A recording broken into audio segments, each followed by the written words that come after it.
Hello friends, कैसे हैं आप सब। आई होप कि आप सब ठीक होंगे। आज का video Jharkhand BEd entrance exam 2025 से संबंधित है। तो आइए चलते हैं, उस पर डिस्कस करते हैं थोड़ा। झारखंड में बीएड, एमएड एंड बीपीएड के लिए एंट्रेंस एग्ज़ाम होता है। अगर झारखंड से किन्हीं को भी बीएड करना है, एमएड करना है, तो उनको एंट्रेंस एग्ज़ाम क्वालिफाई करना पड़ेगा, है ना। तो एग्ज़ाम क्वालिफाई करने के बाद ही मेरिट लिस्ट बनती है, उसमें आपको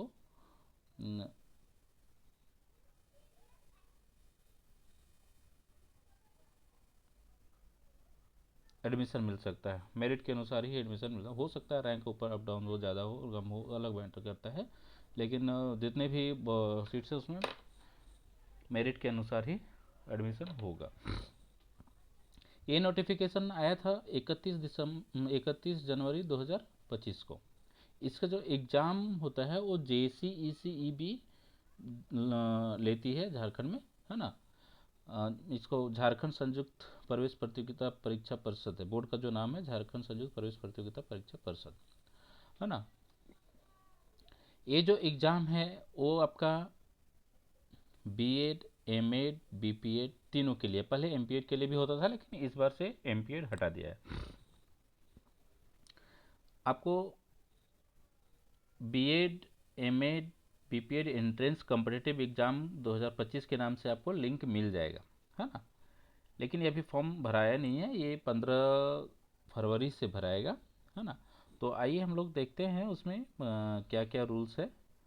इसमें जो बैठेंगे उनका जो एडमिशन होगा वो होगा 2025-27 सेशन के लिए, है ना।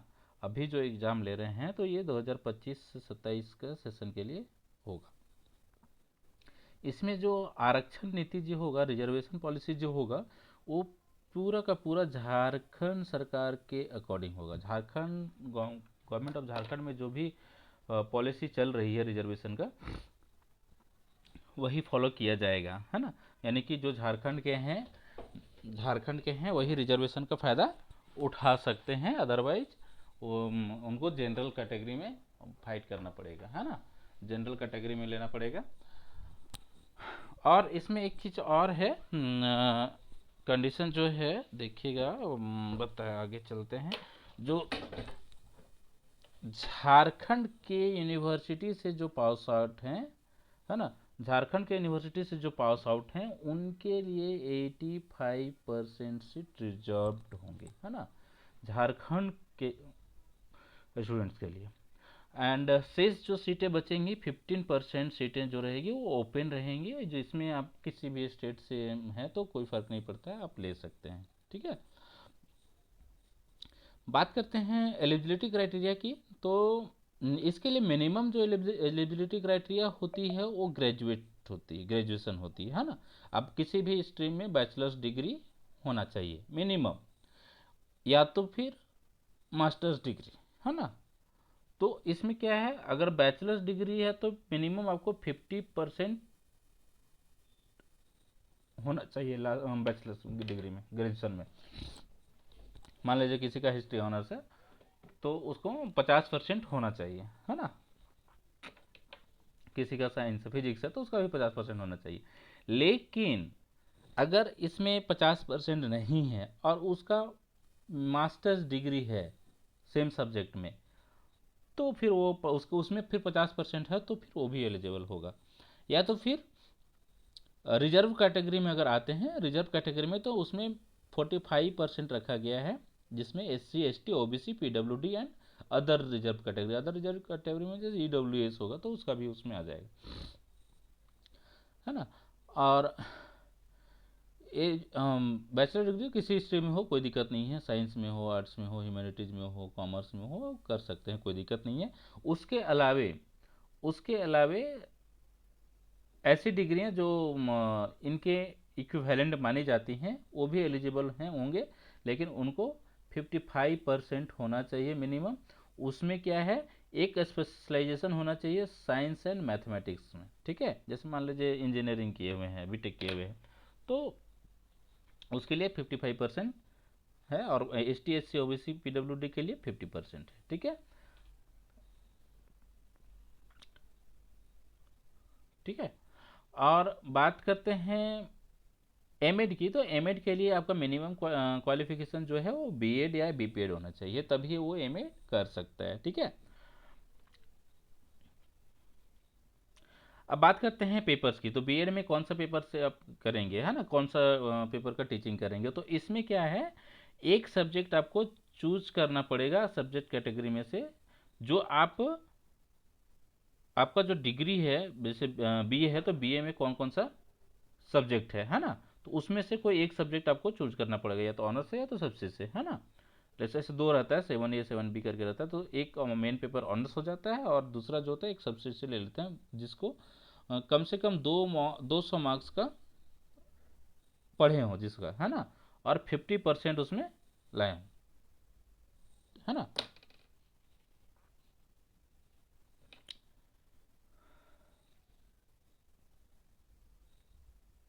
और यही सब्जेक्ट क्या होगा, टीचिंग में आपका काम करेगा, है ना।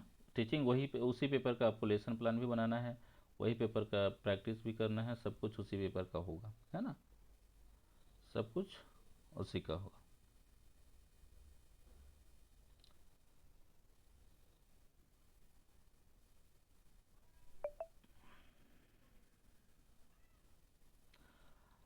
बात करते हैं एज की, तो इसमें कोई एज लिमिट नहीं है। There is no restriction in the passing year to apply in BEd MEd BPEd course, है ना। पासिंग ईयर में कोई, मान लीजिए कोई 2007 में भी पास किया है तो भी एलिजिबल है, 2012 में भी किया है तो अपना एज देख लीजिएगा, है ना। अब ऐसा नहीं है कि 50 साल का है और बीएड कर रहे हैं, तो देख लीजिएगा, अगर आपको ज़रूरत है तो ठीक है, नहीं है ज़रूरत तो फिर गवर्नमेंट के लिए तो वैलिड नहीं है वो, है ना। गवर्नमेंट जॉब में तो जनरली 35 तक, मैक्स टू मैक्स 40 तक आपका एलिजिबिलिटी मिलेगा, तो आप देख लेंगे। एंड अपियरिंग स्टूडेंट्स भी इसमें अपियर हो सकते हैं, है ना, जो जैसे बैचलर डिग्री में अपियरिंग है, मास्टर डिग्री में अपियरिंग है, एग्ज़ाम दे रहे हैं, या हो सकता है मई जून तक देने वाले हैं, तो वो दे सकते हैं। क्योंकि इसका क्या है कि 20 अप्रैल तक एग्ज़ाम होगा, उसके बाद फिर मई में आसपास रिजल्ट आएगा, तब तक हो सकता है आप लोग का भी एग्ज़ाम हो जाए और रिजल्ट भी आ जाए। तो रिजल्ट का जो ज़रूरत है वो आपका एडमिशन के टाइम चाहिए होगा, है ना। एडमिशन के टाइम होगा और वहाँ पे चेक किया जाएगा कि आपका मार्क्स आ रहा है कि नहीं आ रहा है। अगर मार्क्स है और पास आउट हैं तो आप एलिजिबल हैं, अदरवाइज आप डिस्क्वालीफाई हो जाएंगे, है ना। बात करते हैं एप्लीकेशन प्रोसेस की, है ना। तो ये जो विंडो है वो 15 फरवरी 2025 को खुलेगी और 15 मार्च 2025 तक एक्टिव रहेगी, उसके बाद वो बंद हो जाएगी, है ना। तो उसके लिए क्या करना होगा, 15 तारीख को आप ये वाले वेबसाइट में jcecb.jharkhand.gov.in पर लॉगिन करेंगे। होम पेज में एक लिंक मिलेगा, online form, BEd MEd BPEd combined entrance competitive examination 2025, इसमें आप क्लिक करेंगे तो फिर आपको वहाँ पे रजिस्ट्रेशन करना पड़ेगा, फिर आप प्रोसेस कर सकते हैं, फर्दर प्रोसेस कर सकते हैं।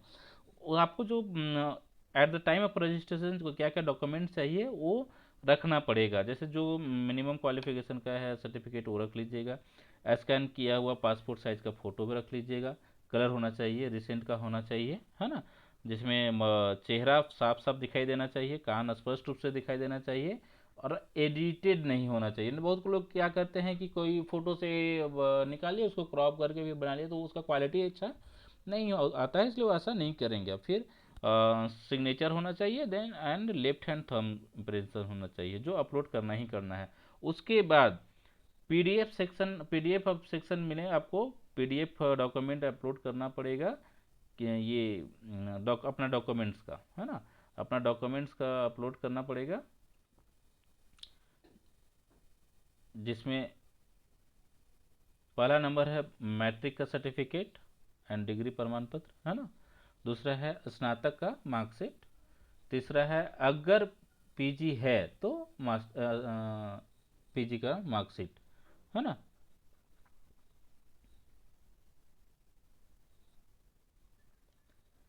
फिर है एनसीसी, अगर आप दिखा रहे हैं कि एनसीसी आपके पास है तो आप उसका भी सर्टिफिकेट आपको अपलोड करना पड़ेगा।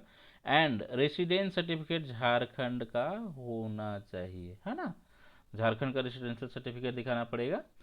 उसके बाद कास्ट सर्टिफिकेट, अगर आप रिजर्वेशन का फ़ायदा ले रहे हैं, आरक्षण का लाभ लेने की स्थिति में, तो आप कास्ट सर्टिफिकेट आपको देना पड़ेगा। उसके बाद अगर विकलांग दिव्यांग हैं, दिव्यांग अभ्यर्थी हैं, तो वो दिव्यांगता का प्रमाण पत्र आपको अपलोड करना पड़ेगा, है ना। उसके बाद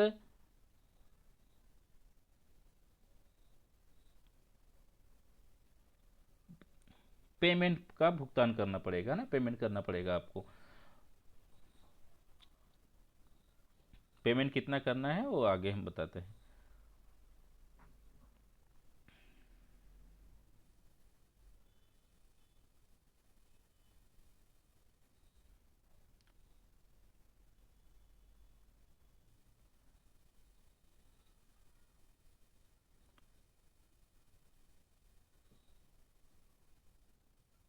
पेमेंट जो करना है वो जनरल कैटेगरी के लिए 100 रुपया है, 1,000 रुपया, है ना, जनरल कैटेगरी के लिए 1,000 रुपया है। और ओबीसी के लिए है 750 रुपया, है ना, ओबीसी के लिए है 750 रुपया। ST SC एंड लेडीज के लिए, है ना, लड़की के लिए उसके लिए 500 रुपीज़ है ना। और इसमें एक चीज़ ध्यान दीजिएगा,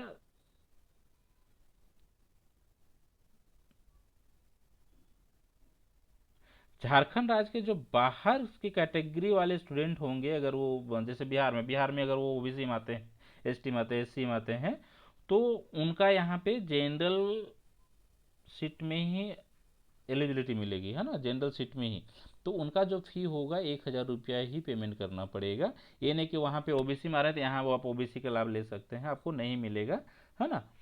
उसके अलावा जो बैंक का जो शुल्क होगा वो कैंडिडेट को ही देना पड़ेगा, नहीं यानी कि आप ही को देना पड़ेगा।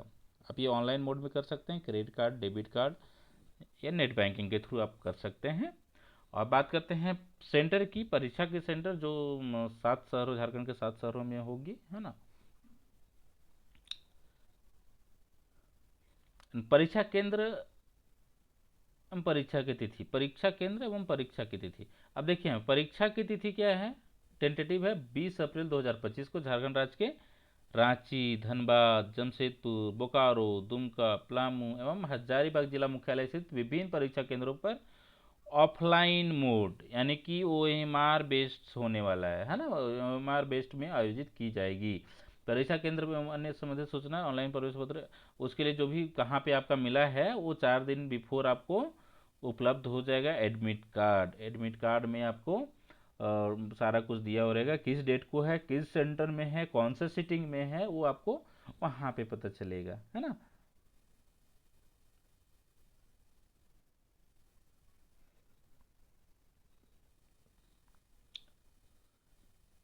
बात करते हैं इम्पोर्टेंट डेट्स की, है ना। इम्पोर्टेंट डेट्स में क्या क्या है, तो इम्पोर्टेंट डेट्स में है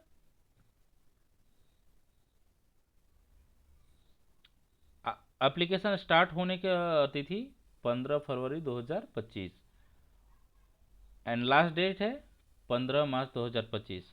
एडमिट कार्ड कब डाउनलोड कर सकते हैं, बिफोर 4 डेज, है ना। परीक्षा की तिथि 20 अप्रैल 2025। परीक्षा कहाँ पे आयोजित होगी, रांची, धनबाद, जमशेदपुर, बोकारो, दुमका, पलामू एवं हजारीबाग में, है ना। एंड अगर कोई ऐसा इमरजेंसी आती है कोई कारणवश, तो आप यहाँ पे लिखा हुआ है कि अपरिहार्य कारणों से झारखंड सरकार या झारखंड संयुक्त प्रवेश प्रतियोगिता परीक्षा परिषद निर्धारित तिथियों में परिवर्तन कर सकती है। यानी कि वो बोर्ड के ऊपर निर्भर करता है कि कोई एग्ज़ाम कैंसिल करना है या कि नहीं करना है, या दूसरे डेट में लेना है, वो निर्णय करेगी, है ना। तो उसका इन्फॉर्मेशन आपको मिल जाएगा, बाय मेल भी मिल जाएगा, SMS भी मिल जाएगा, एंड न्यूज़पेपर में तो मिलेगा ही मिलेगा, उसके साइट में भी मिल जाएगा, है ना।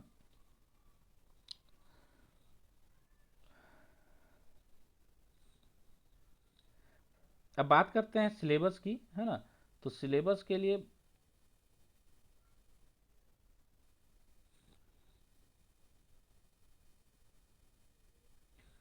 टोटल जो एग्ज़ाम होने वाला है वो है 100 मार्क्स का, कितना मार्क्स का? तो 100 मार्क्स का।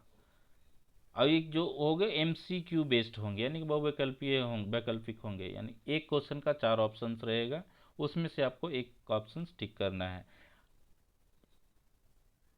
ये नेगेटिव मार्किंग होगा, ध्यान दीजिएगा। अगर कोई क्वेश्चन आप कंफर्म नहीं है तो आप उसको अटेम्प्ट नहीं कीजिएगा, ज़्यादा अच्छा है, क्योंकि अगर गलत होते तो 0.25% काट लिया। यानी कि अगर आप 4 क्वेश्चन सही बनाते हैं, एक क्वेश्चन गलत बना लेते हैं, एक क्वेश्चन गलत बना देते हैं, तो आपका क्या होगा? एक मार्क्स क्या होगा? वो काट लिया जाएगा, है ना?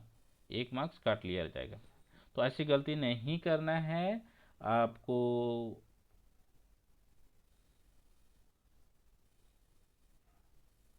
ध्यान से देखना है क्वेश्चन आपको आ रहा है कि नहीं, पढ़ना है क्वेश्चन 2 बार, एक बार में नहीं समझ में आता है तो, है ना, उसके बाद फिर आप बनाइएगा। अगर नहीं आता है तो उसको स्किप कर दीजिए, आगे बढ़ जाइए, क्वेश्चन ज़्यादा अच्छा है। अब बात करें कौन कौन सब्जेक्ट के एग्ज़ाम होंगे, तो यहाँ पे देखिएगा तीन तीन कैटेगरी, 3 सब्जेक्ट होगा होगा में, है ना, 3 सेक्शन में एग्जाम होगा।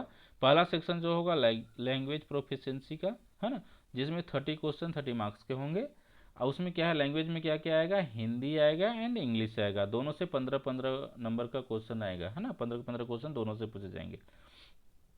जैसे इंग्लिश में, जैसे कि जो इसमें जो आएगा वो कंप्रीहेंशन आएगा, रीअरेंजिंग सेंटेंसेस आएंगे, सुटेबल वर्ड सेलेक्ट करने के लिए आएगा, फिल इन द ब्लैंक्स, है ना, एरर फाइंडिंग के लिए आएगा, कौन सा सेंटेंस में क्या क्या एरर है, इक्विवेलेंट मीनिंग के लिए क्या आएगा, फ्रेज आएगा, है ना,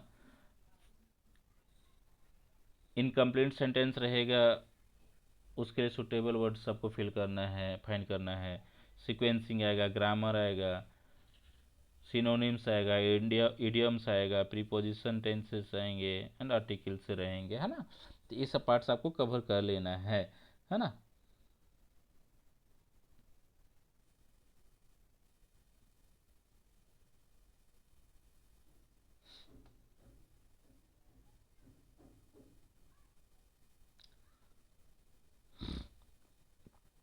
नेक्स्ट है टीचिंग एप्टीट्यूड्स।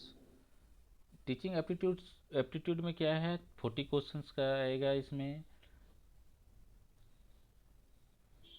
इसमें क्या क्या कवर करेगा? Specific areas like attitude towards education, children and teaching profession, interest in teaching, leadership qualities and group management, emotional and social adjustment, intrapersonal and interpersonal skills, general awareness of contemporary issues pertaining to school education, है ना। उसके बाद reasoning आएगा, जो 30 question 30 marks के रहेंगे, indicating specific area like verbal non verbal reasoning, missing numbers, number series, letter series, theme finding, jumbling, analogy, odd and out, arranging the statements in a sequence, sequential, है ना,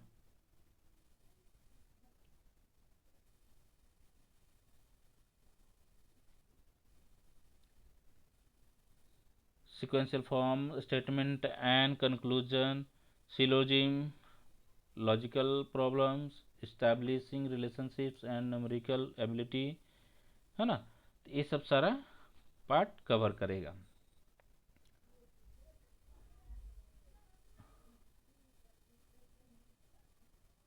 उसके बाद बात करते हैं मेरिट लिस्ट की, है ना।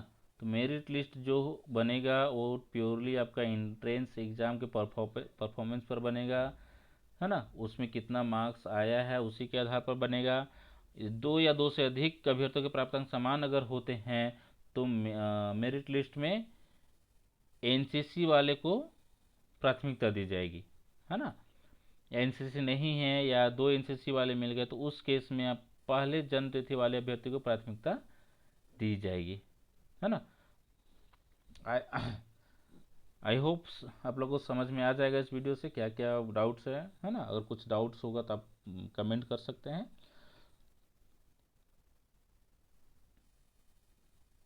चलिए, धन्यवाद।